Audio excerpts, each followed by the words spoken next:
Now here, a room of 1000 meter cube volume contains air at 1 bar and 300 Kelvin. Okay, so here they are talking about a room. Its initial conditions are given: volume V1, pressure P1, and temperature T1. In the room, there is a balloon which contains air at 300 Kelvin. So the temperatures are same for the room and the balloon. Suddenly, the balloon bursts. Before any air can escape through the doors or windows, the pressure in the room becomes 1.3 bar. When its temperature is still 300 Kelvin, if the volume of the balloon was 50 meter cube, find mass of air originally present in the room, initial pressure in bar of air in the balloon, and final mass of air in the room. Okay, first try to understand the question. So here there are two conditions that are given. So one is there is a room. Okay, so in that room there is a balloon. So you can say this is the volume of the room and this is volume of the balloon. VR for volume of the room and VV for volume of the balloon. So if we write the given conditions here, you will find volume of the room is 1000 meter cube. Pressure of the room is 1 bar. Temperature of the room is 300 Kelvin. Okay, and if you look at volume of the balloon, they have given it as 50 meter cube, and that is given over here. If the volume of the balloon was 50 meter cube, so VB is 50 meter cube. Okay, uh, so maybe you can take this as VR1, PR1, PR1, because once the balloon bursts, the condition of the room changes. So that is given as the pressure of the room, that is given as PR2, which is 1.3 bar. The pressure has increased to 1.3 bar. And now they're asking us to find out what was the mass of air originally present in the room, okay, outside the balloon. So what would be that volume? First, they are asking us to find out mass of air originally present in the room outside the balloon. Okay, so as per the statement, VR1 is 1000 meter cube. VR2 is, VB is 50 meter cube, that is the volume of the balloon. So the initial condition would be VR1 minus VB, which is nothing but volume of air present in the room outside the balloon. Is that clear? Okay, so that is going to be 1000 minus 50, which is 950 meter cube. So this is the actual volume that is present in the room. And no matter whether it is 1000 meter cube or 950 meter cube, this pressure and temperature, they are not going to change. So the pressure and temperature are still 1 bar and 300 Kelvin. So now maybe if you want, you can write this as P1 and you can write this as T1 so that the conventions are easy. So you can write the ideal gas equation of state P1 capital V1 equal to MRT1. So in our class, we have already seen R for air is 287 joule per kilogram Kelvin, and I'm sure students from Krishnan sir has also remember this. I heard from sir that he taught you about the relationship between CpCv and the molecular relationship between R and molecular mass. Okay, so you should also be familiar with this. So now you will be able to estimate the mass of air. So P1 V1 by RT1. So P1 here is 1 into 10 to the power 5.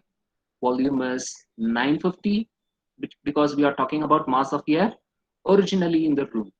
Okay, it's outside the balloon. 287 and temperature is 300. So if you evaluate this, you should be getting an answer which is 1103.37 kilogram. Okay, any doubts here? Is that clear to everyone? If you have doubts, you can ask me.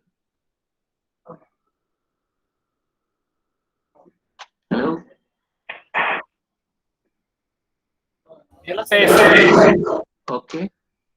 So what is the next question? The next question is initial pressure in bar of air inside the balloon. Okay. The the temperature they have given as, so now we are going to talk about the balloon. So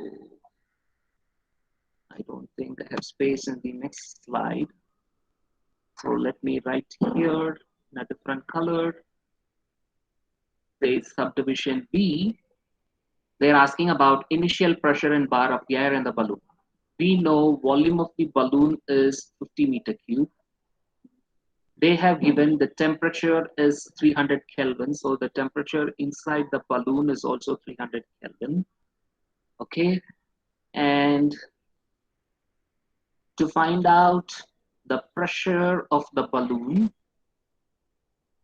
if we use the equation PBVB equal to MBRTB, R is going to be air, so that is not an issue. TB we know, volume of the balloon we know, but there are two unknowns over here.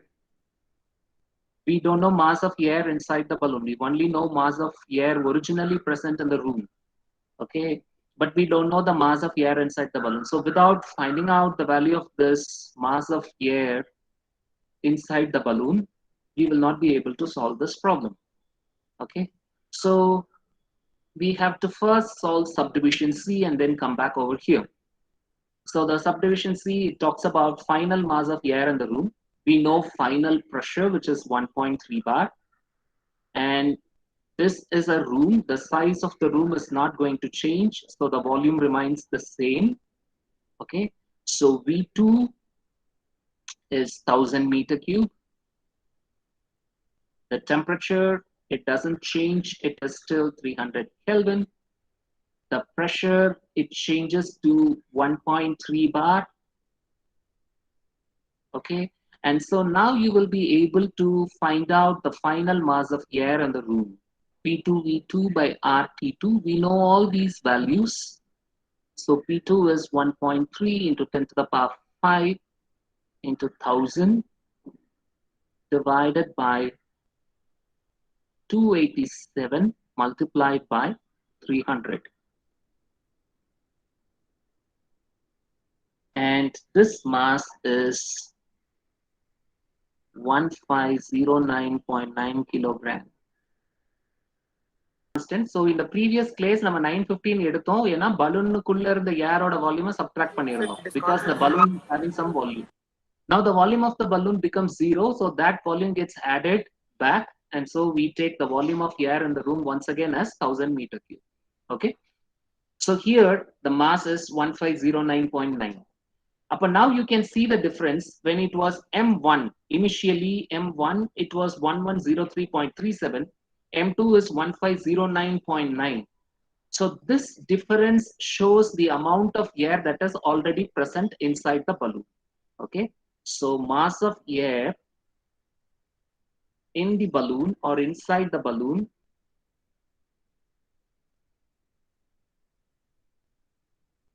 mass of air inside the balloon, that is equal to M2 minus M1, which is 1509.9 minus 1103.37, and this value is 406.5 approximately. So this is 406.5 kilograms. Okay, so this is the mass of air inside the balloon. So this fellow is nothing but MB. So now I know the value of this MB. So now I will be able to predict the value of this pressure inside the balloon. So PB is equal to MB RTB divided by VB. Okay. So if you substitute the values over here, which is in green, so 406.5, this is 6.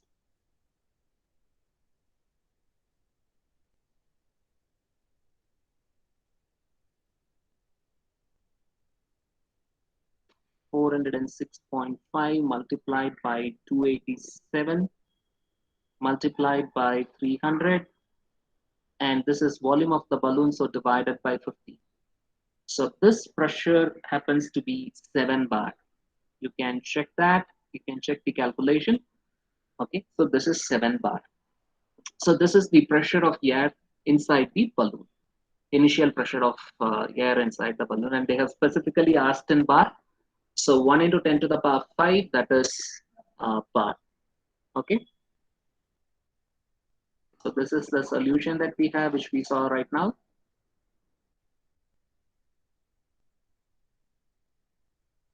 The next one is, so we have talked about ideal gas behavior. So the word ideal means that as a reference or standard, it is going to be ideal.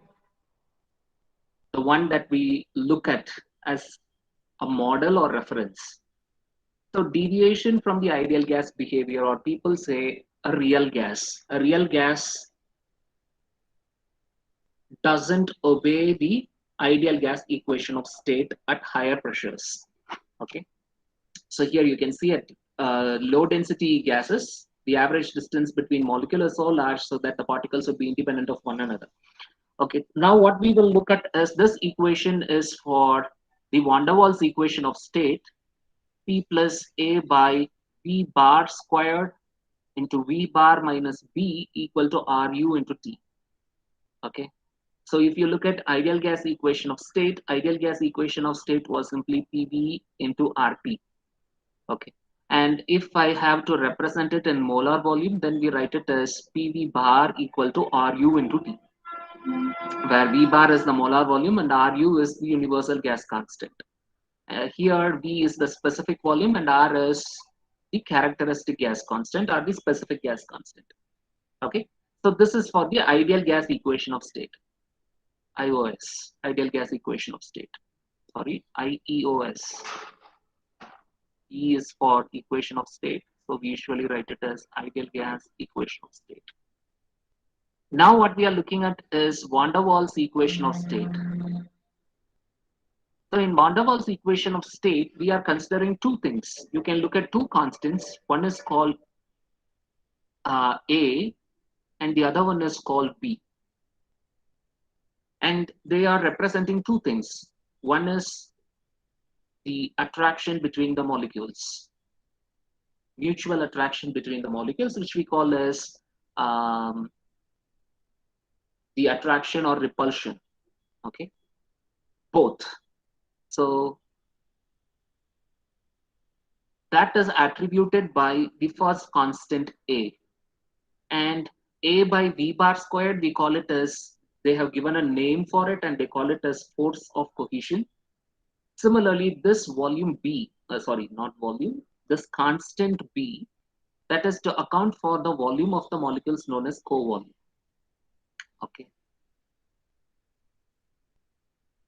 Say suppose if you look at a very low pressure gas,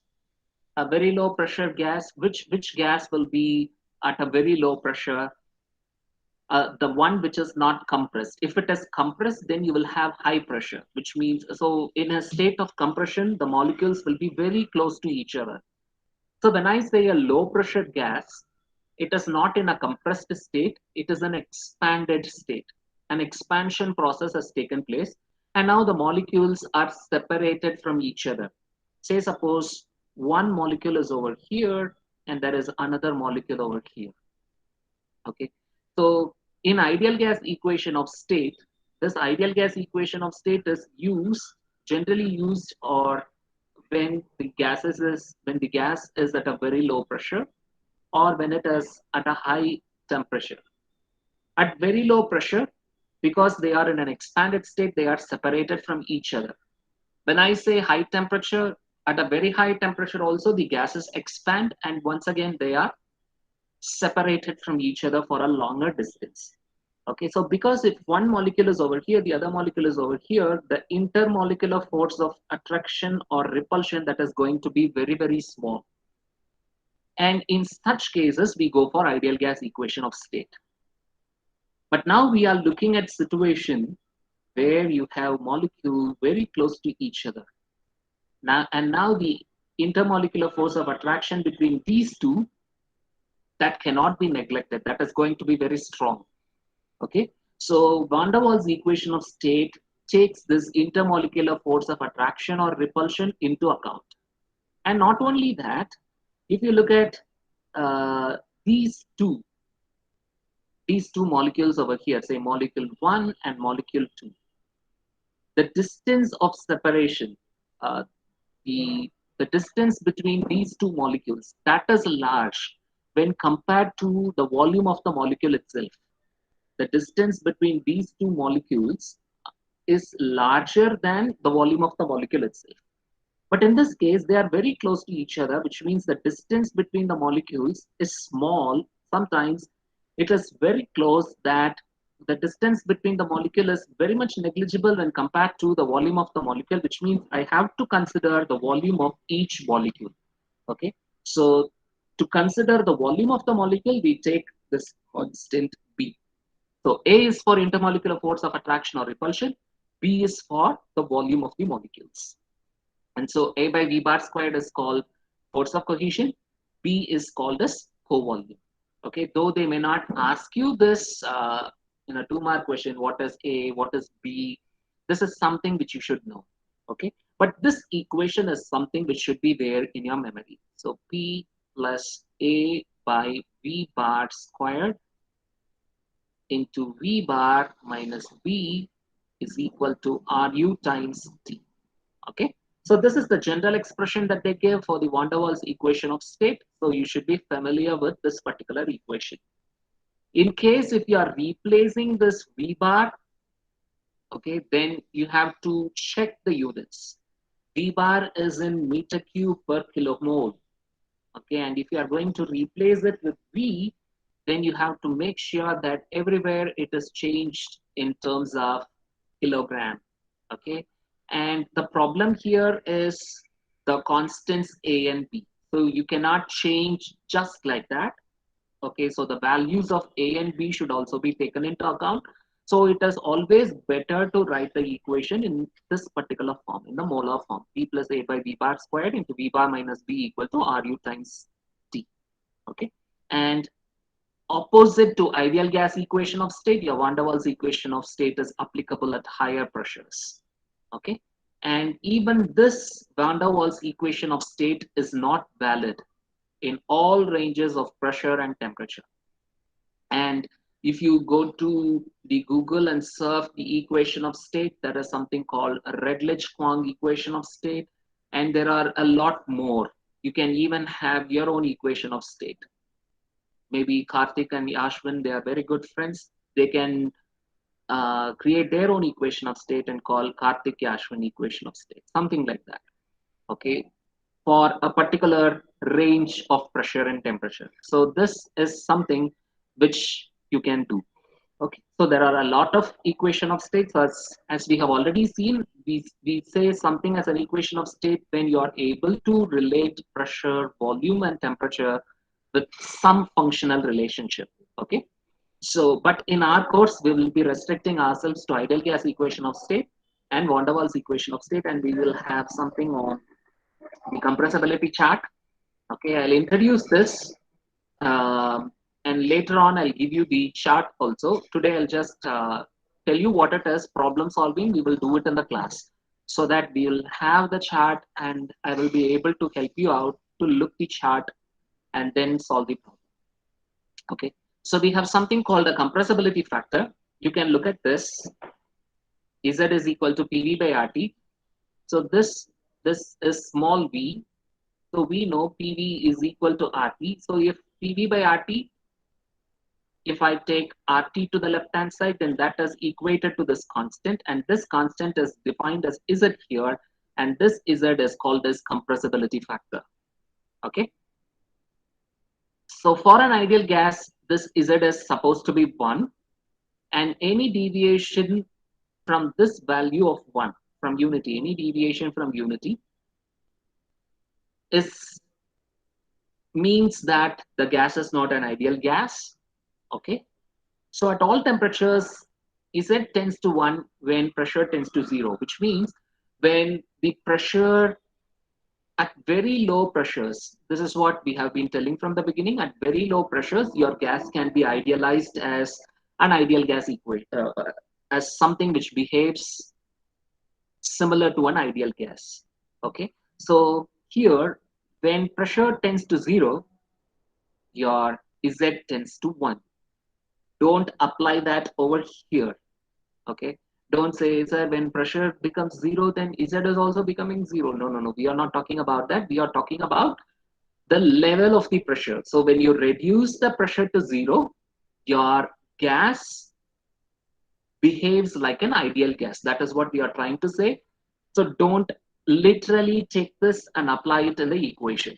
Okay, what we are saying is when you reduce the pressure, the gas will behave like an ideal gas. Okay, so that is what they are saying in the next statement. As pressure approaches 0, ideal gas equation of state is applicable. Okay, as temperature approaches above 300 Kelvin, it is expressing the same. The ideal gas equation of state is applicable at low pressure and high temperature. That is what these guys are saying in a different sense. At low temperature and high pressure, Z deviates from the ideal gas value. Okay, all that we have seen. So this is how the compressibility chart will look like. So this PV by RT is the Z value, which is the compressibility factor that is plotted on the y-axis. And this is the x-axis, which is the pressure, which is shown in the megapascal. And don't worry about the saturated vapor, liquid, and critical point, which we will be dealing separately in pure substances. For the time being, don't worry about it. Okay. What you have to worry about is these curves: 130 Kelvin, 150 Kelvin, 200 Kelvin, 300 Kelvin. And in the next diagram, it will be much more clear. So this is a compressibility chart. Okay. So this compressibility chart, which is drawn, this is drawn not for the normal temperature. The normal temperature, we represent it as T, but now we have represented a new term called TR. So this TR is called as reduced temperature, and there is a definition for it. And there is something called PR, which is reduced pressure. Okay, so these two, so you can see reduced pressure is on the x-axis, the compressibility factor is on the y-axis, and the curve is plotted for different reduced temperatures. Okay, and you can see that the the X mark over here, it represents methane, ethylene ethane, and there are a variety of combinations. And you can see if you take the second curve, you can see this circle which is fully colored, that is water, and you can see it is partially filled, partly filled, that is carbon dioxide, a triangle which is ethane over here. And what you will observe here is, see, when I plot for the reduced temperature, almost all these gases, they behave in the same manner. And if the curves are joined together, they give this some sort of a V shape that you get. Okay, for different temperatures, you are getting, for different gases, you are getting the same thing. And now let's see what is the definition of this TRPR. And so absolutely, when you have reduced temperature, reduced pressure, you also have a reduced volume. Okay, and you won't be getting the full essence of it, but just accept what I am saying is correct right now. And so let's see what this pressure is. Reduced pressure. The reduced pressure is defined as the pressure of a substance divided by its critical pressure. Okay, just to give you an idea of what we are talking about, in if you take a PV diagram, okay, and we will be doing this in pure substances, but now just to give you an idea of what it is, I'll show you this. Don't worry, we will be doing this separately in a very elaborate manner. Okay, so this red color line people call as saturated liquid line. This green color line people call it as saturated vapor line. Okay, and the fluid which is situated over here, we call it as compressed liquid. And this guy, any guy which sits on this red color line, they are pure liquids. They will be liquids only, exactly liquids. They will be in liquid state. And the guys who are sitting between these two lines, they are a combination of liquid and vapor, a mixture of water and steam. And the guys who are sitting on this green line, they are purely steam. There is no liquid present in it. There is no water content in the liquid form, but they are all vapor. And to the right of it, we have superheated vapor. Vapor, steam, they are all steam, but they are superheated. Not simply heated, but superheated. 500 Kelvin, 600 Kelvin, 1000 Kelvin, which our human body cannot bear. Okay, such high temperatures. Okay, and you can see that this red color line and the green color line, they meet at a point, and mathematically they call it as the inflection point. Okay, let's not worry about it. And technically people call it as critical point, where your saturated liquid line and the saturated vapor line meet. It is called critical point. Obviously at this particular point, you will not be able to distinguish whether whether it is in the liquid state, or it may be in the liquid state, it may be in the vapor state. It suddenly at one point of time it was liquid and suddenly it turned into vapor, and you will not be able to see that transition. If you in this particular region, you will be able to see this transition. Here it is liquid, here it is liquid plus vapor, here it is vapor. But at this particular point, you can't precisely say at which point of time it was liquid and when did it turn into vapor. We don't know that. So that is called the critical point. And there is a specific value for it. So critical pressure, the pressure, temperature, and volume at the critical point is called as critical pressure, critical temperature, and critical volume. And this varies for different substances. For water, you have a particular critical point. For carbon dioxide, it may be different, it will be different. Okay, so depending upon the substance, this changes. And it is this critical pressure we are taking for defining the reduced pressure. So reduced pressure is pressure divided by critical pressure. So this is the given pressure and this is critical pressure. The definition you can learn. Okay, so this is reduced pressure. So PR is P by PC. TR is T by TC. So this is reduced temperature and this is critical temperature. Okay, so what should be VR? V by VC. So V is the volume, given volume, or the volume that is given to you in the problem. VC is the critical volume and VR is the reduced volume. Okay. So this is what I was talking about. When compression charts are considered for PR substances, all charts appear alike. For a particular temperature, irrespective of what gas it is, they appear alike. Okay. So that is the advantage of using the compressibility chart. So in a sense, we try to measure by what amount the gas has deviated from the ideal gas equation of state. Okay, so that is where this compressibility chart is very useful. So determine the pressure exerted by carbon dioxide in a container of 1.5 meter cube capacity when it contains 5 kg at 25 degrees centigrade. Using ideal gas equation, using van der Waals equation. Use the values of A and B. So this is where you have to be very careful. See, look at the units of A. Units of A, it is 3.685 into 10 to the power 5 joule per 4 divided by kilomole squared. Kilogram mole is nothing but kilomole squared. Okay, and if you look at B, the value of B is 0.0422 meter cube per kilomole. To avoid confusion, let's write it as kilomole squared itself. This is kilomole. meter cube per kilomole and joule per 4 kilomole squared per kilomole squared. This is where you have to be careful. So we know the equation is P plus A by V bar squared. This is a bar into V bar minus V equal to RU times T. Don't be in a hurry to convert this as P plus A by V squared into V minus V equal to RT.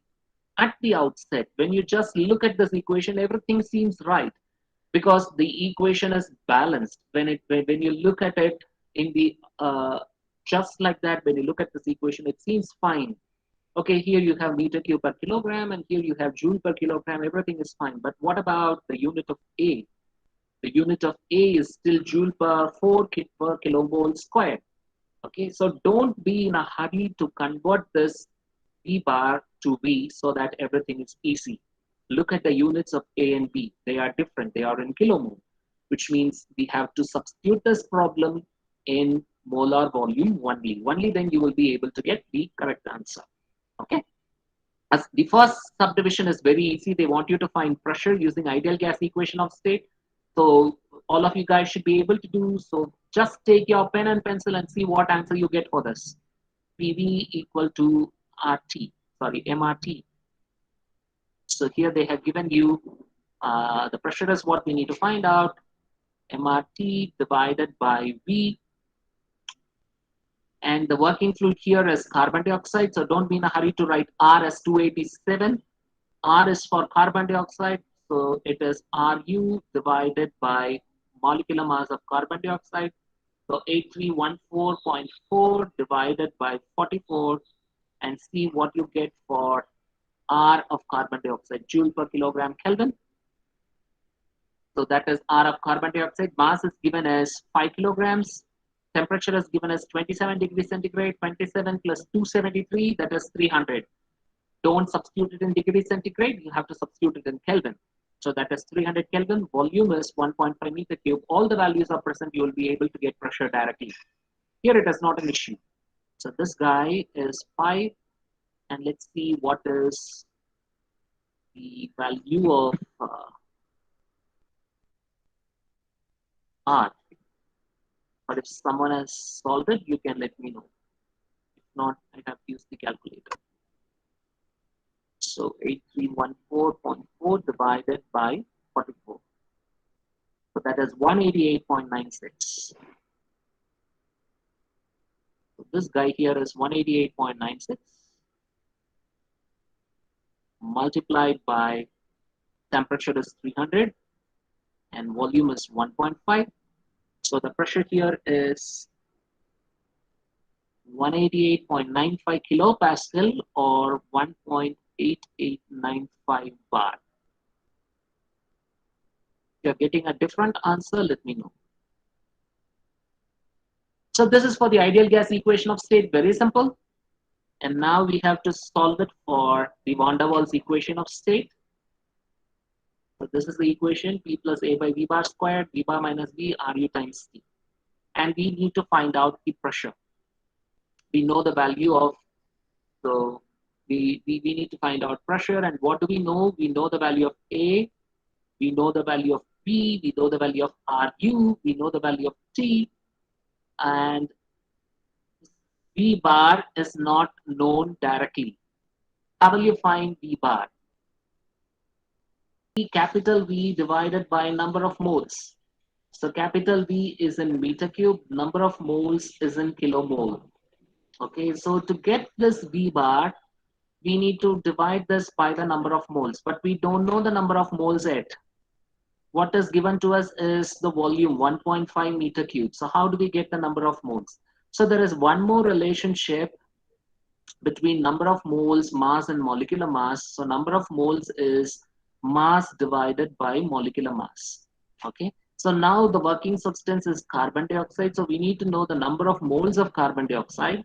So number of moles of carbon dioxide is mass of carbon dioxide divided by molecular mass of carbon dioxide.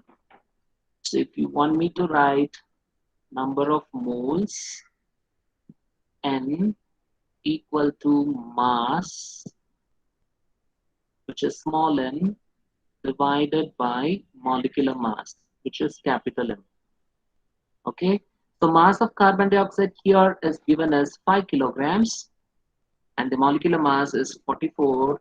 So if you evaluate this 5 divided by 44, the number of moles is 0.114, 0.114 kilomole. Okay, so this is the number of moles that we have. So now we will be able to estimate the value of this V bar. So V bar is 1.5 divided by 0.114.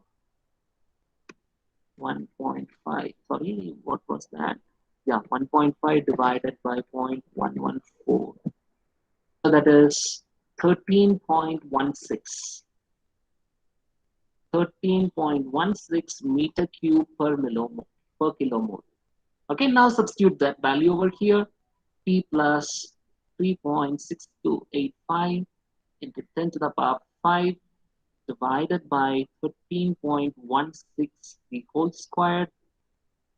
This guy is in brackets, and 13.16 minus 0.0422 is equal to 8314.4 multiplied by 300. Okay, so you have to solve this. You have to solve this equation, and once you solve this, oh my god. So once you solve this equation, you will get the pressure as, in this case, 1.875 bar. So when you use ideal gas equation of state, it was 1.8895 bar. When you use the van der Waals equation of state, it is 1.875 bar. So this is what we have. Okay, we have done this. Okay, so that's from equation of state. Okay, crossing the boundary in the form of a work to rotate a fan, and that is called as work. So okay, so this we know. So we know that whenever there is a motor that is connected to the battery, the motor is going to run. Anything that is connected to the motor is going to give me unuseful work. Okay, but then what is this definition? They are saying that the Soule effect of things. When they say Soule, the word Soule means the net, the total effect. The Soule effect on things external to the system can be reduced to the raising of weight, which means, see, if I replace this fan, so the same battery motor arrangement is there, and instead of a fan, if I have a pulley over here, and then there is a string or a rope that is connected to this motor, okay, and if this motor, as it rotates, is able to pull that string, then I will be able to raise that weight. Okay, so whatever work was done by that fan, a similar or an equal effect happens in raising this weight. So thermodynamically, when we define work in terms of raising the weight. Okay, so in this case, you can equate these two pictures, and similarly you can have any type of work transfer, and you can reduce that or you can equate it. People sometimes use the word analogous. Analogous means similar. So this is similar to this, so that is similarity. Okay, so you can have any types of work transfer. There are different modes. You have shaft work, you have electric work. There are lots and lots of work which we will be looking into it later on. Okay, so here, if you look at this example, the weight is not actually raised, but the net effect external to the system. See, the system here is battery motor. Okay, so the effect which is external to the system, in this case, it is running a fan. In this case, it is raising a weight, but both of them are similar. Okay, so the keywords you have to look at. So here, work is done by a system, which I will come after a couple of slides. Work is done by the system means you are giving a work output. Okay. And then you can, the other keyword is things external to the system. It is not a part of the system, but external to it. And here that is used for raising the weight. Okay, this is with reference to definition. Sometimes this can be asked as a 2-mark question. Define work transfer. So there it can be helpful to you. Apart from that, you need not worry if it is complicated to you. It is for the definition. Okay. And this is what is important, and I hope you have already done this in your introduction to mechanical sciences. Okay. So here you have something called the displacement work, which we will be very much interested in.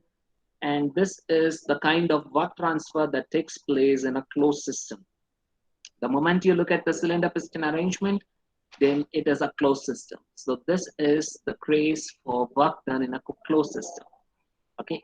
So here you can see the cylinder piston arrangement. The piston was initially at state point 1. At 1, it had got a particular pressure and volume, and that is depicted here. So P1 and V1. Okay, so that is shown here. And then there is an expansion.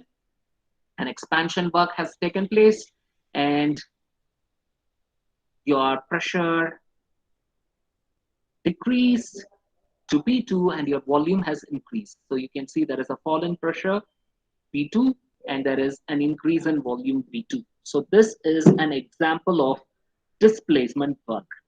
And we need to, we can derive an equation here. You can see that if the piston is moving upward, then there is some force that is acting on that piston and pushing it in the upward direction. You can take it the other way around also. In case of compression work, it moves from state 2 to 1, where you push the piston from the outside so that it comes down. In both cases, some amount of work should be exerted on it. So since we are taking this from 1 to 2, so let's take this example. So some force is supplied to the piston. Okay. And in this case, we know there is some amount of pressure that is there in the system, and we call it as P1. Okay, so in a general sense, it is pressure, and pressure and force, it can be equated. So what is pressure? Pressure is force per unit area. So force is going to be pressure into area.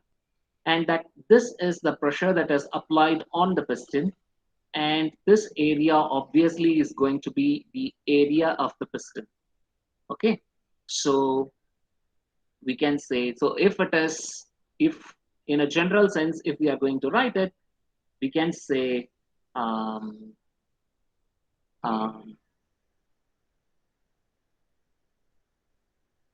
we want to know the work, the displacement work. So work, how do you define work? Can anyone tell me how do you define work?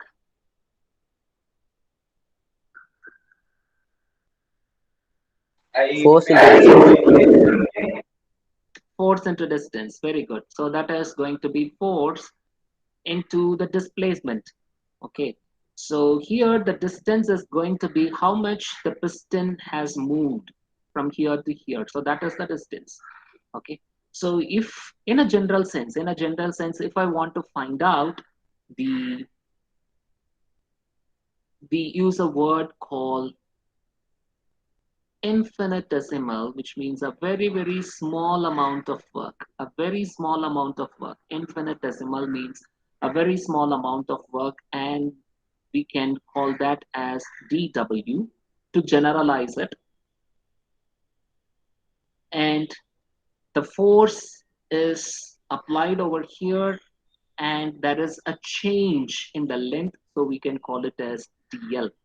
So dW is F into dl, and you know F can be written as pressure into area, so I can write this as pressure into area into dl. and you can combine these two. Area is the area of the piston, and dl is this length. So area into this will give you how much amount of volume has been displaced, so that gives you p into dv. Okay, so that is how we call dw is pdv. And if you want to find the work done, the total work, then you can integrate this pdv between the limits initial volume to final volume. Okay, and we call this displacement work as pdv work. Okay, so it is called as pdv work, and you should remember that it is applicable only for the closed system. Okay, so this derivation which we have made, we have done with the help of the cylinder piston arrangement. Okay, so what we have is the pdv work. Okay, so this is applicable only for a closed system.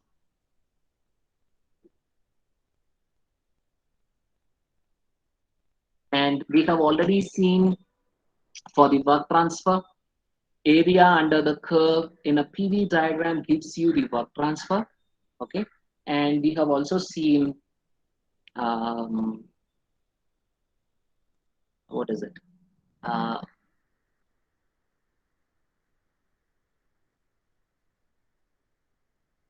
I wanted to give you a point. I forgot. Okay, anyhow, we will look into that later on. No problem. Okay, so this is your displacement work. And before proceeding to the different cases, we shall also look into something which is very important with reference to the work done on the system, and there is work done by the system.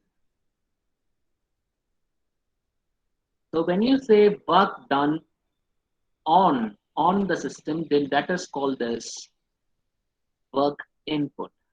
Okay, so this is the displacement work. So as I told you, you have two things. One is your work done on the system and work done by the system.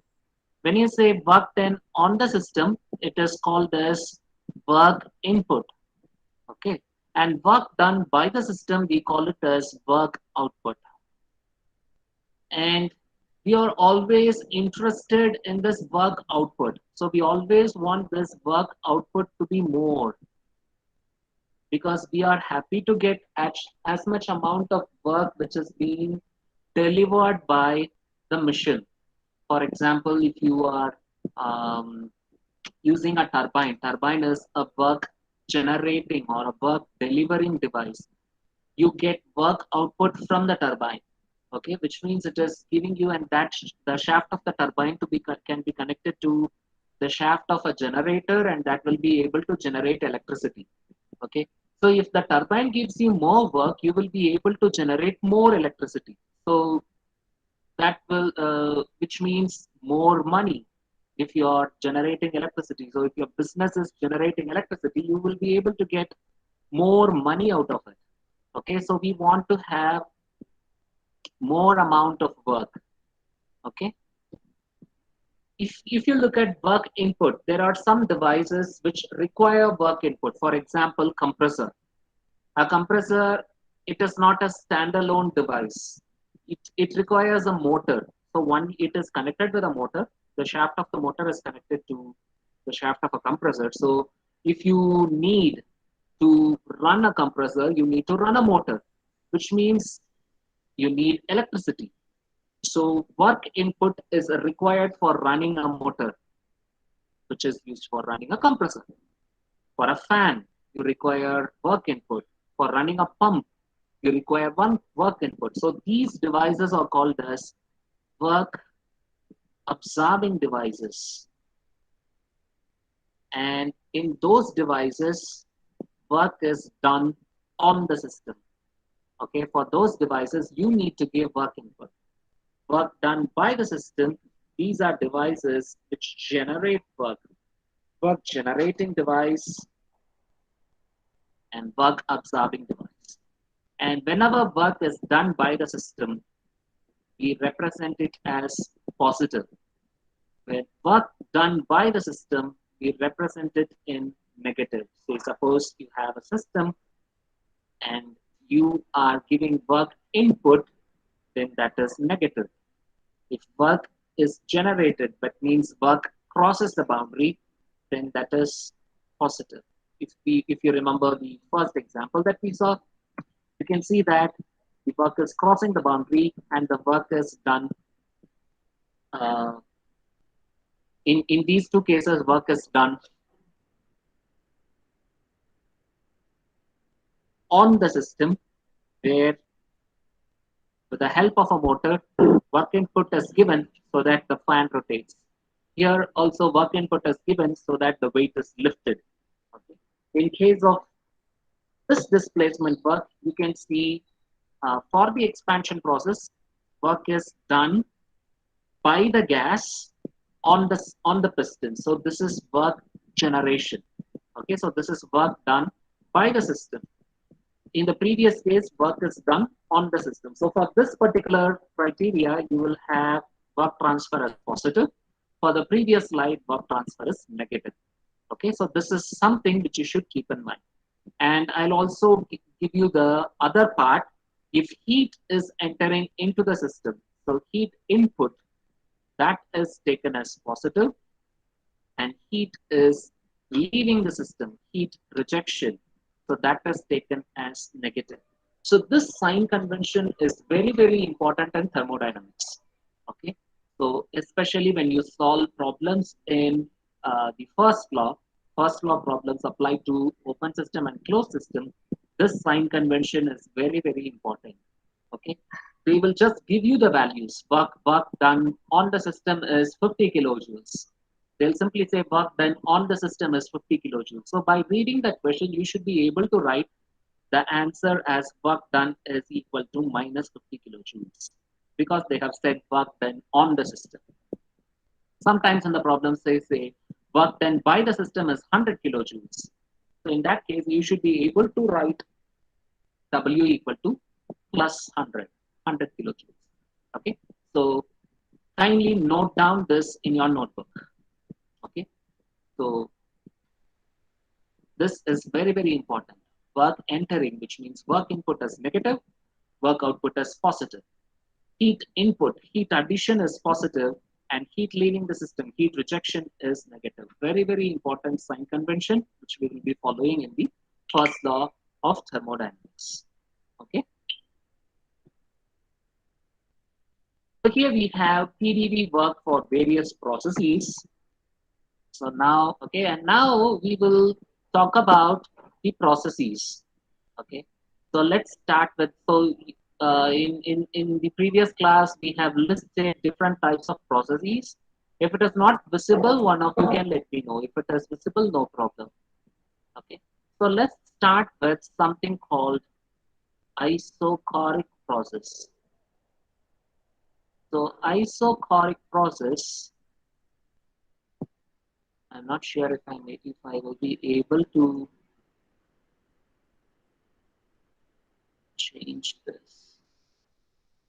So isochoric process is nothing but a constant volume process. Okay, so a constant volume process where V is equal to constant. Okay, just now, so now what we are going to do is we are going to look at work transfer for various processes in closed system. Okay, and one more thing which I forgot to tell you. So we saw that work transfer for various processes in a closed system. Just now we saw we can write this as W equal to integral PDV. We took the example of a cylinder piston arrangement. Okay, so this is how the cylinder was placed. Initially, it was at one location, and then it changed to say this location. Initially it was at state 1, then it was at state 2. Okay, and we said W equal to integral PdV as it moved from volume 1 to volume 2. Okay, and I said this W equal to integral PdV is applicable only for a closed system. That is number 1. Okay, number 2, even though if it is a closed system, this W equal to integral PdV is applicable only when the process happens as a quasi-static process. Oh my God.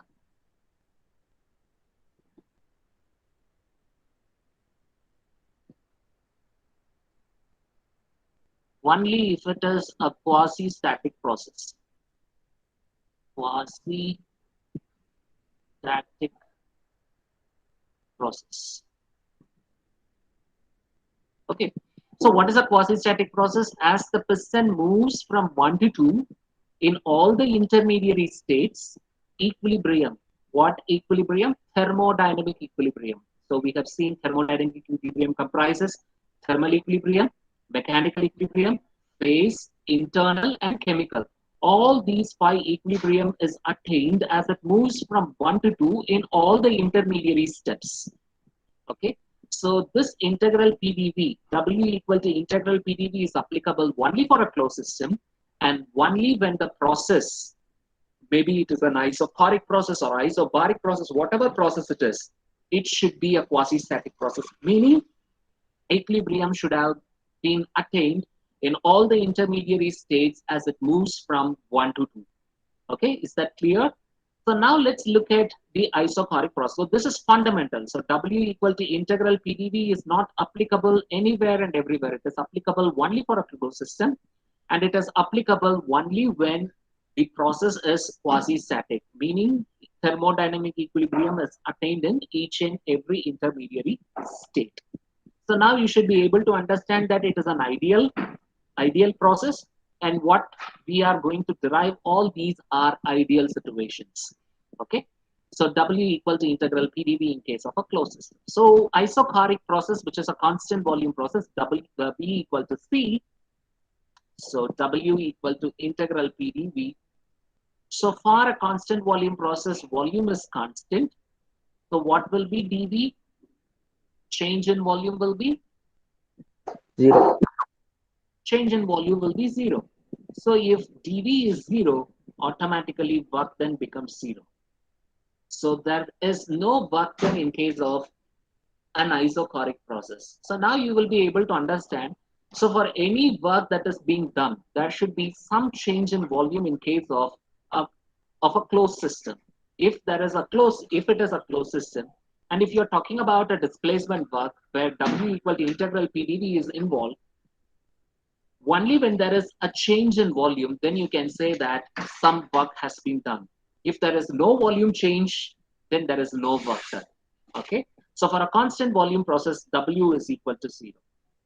Let's look at isobaric process. So isobaric process means pressure is equal to constant. Okay.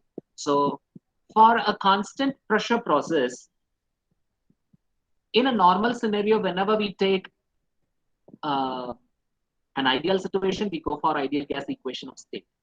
We write PV equal to mRT. Okay.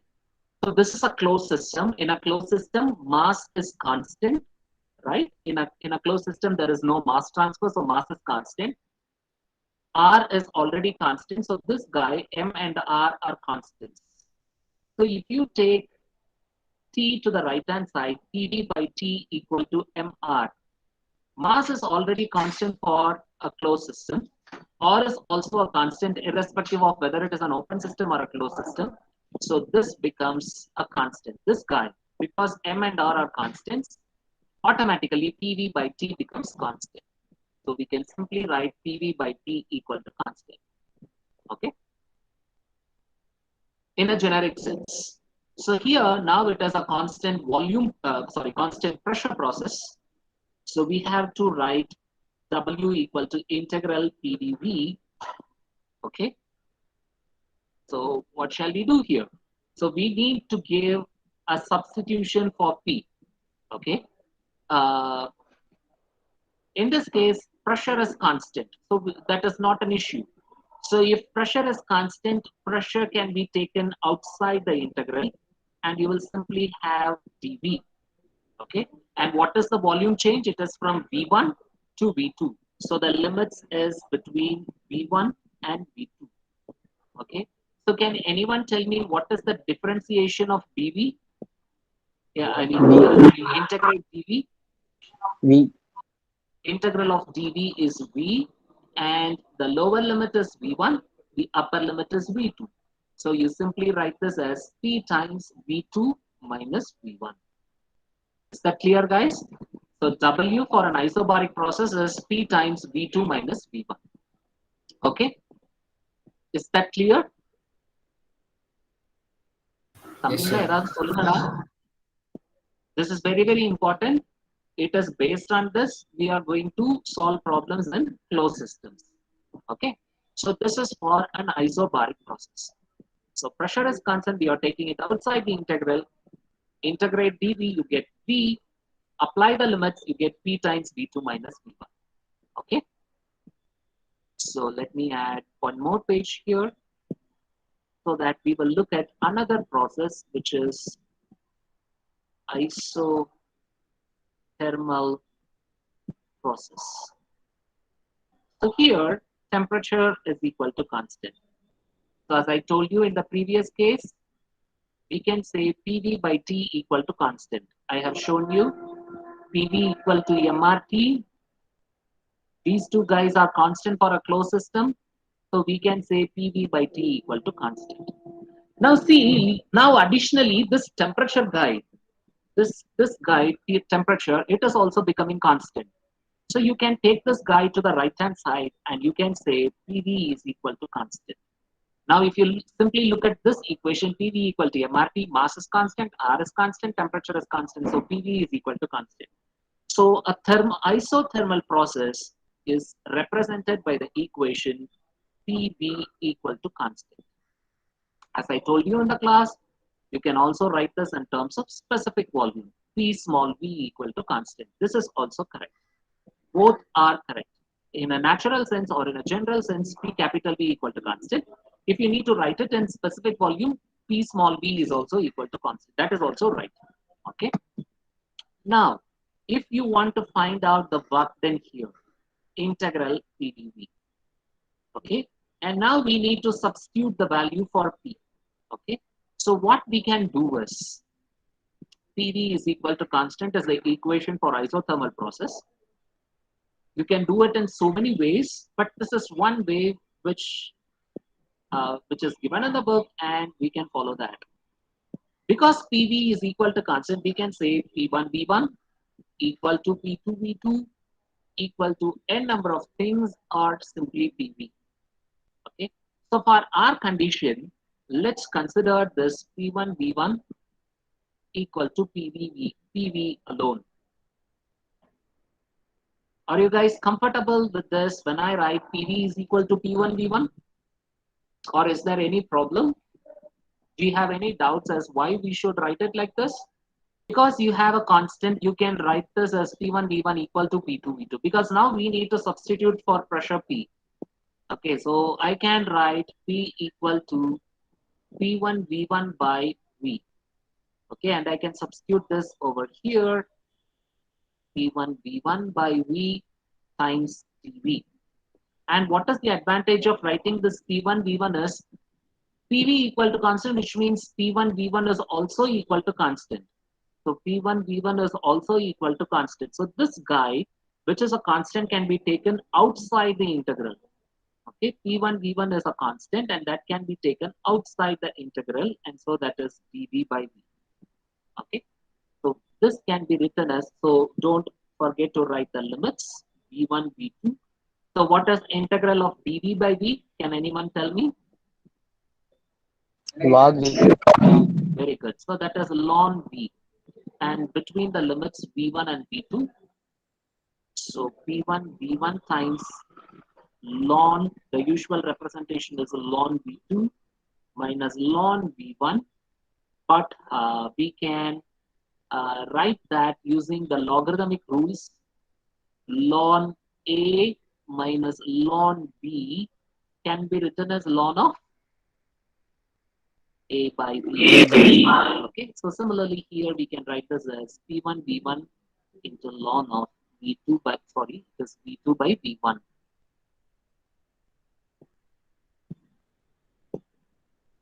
This is P1 V1 times ln of V2 by V1. Okay, and because P1 V1 equal to MRT1, you can also rewrite this P1 V1 with MRT1 also because T is constant. And this V2 by V1, see PV is equal to constant.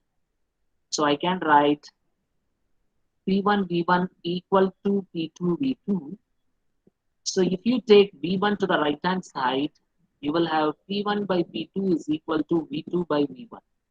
So this guy V2 by V1 can be replaced with P1 by P2 also. So P1 V1 times ln of P1 by V. This is also correct. Okay.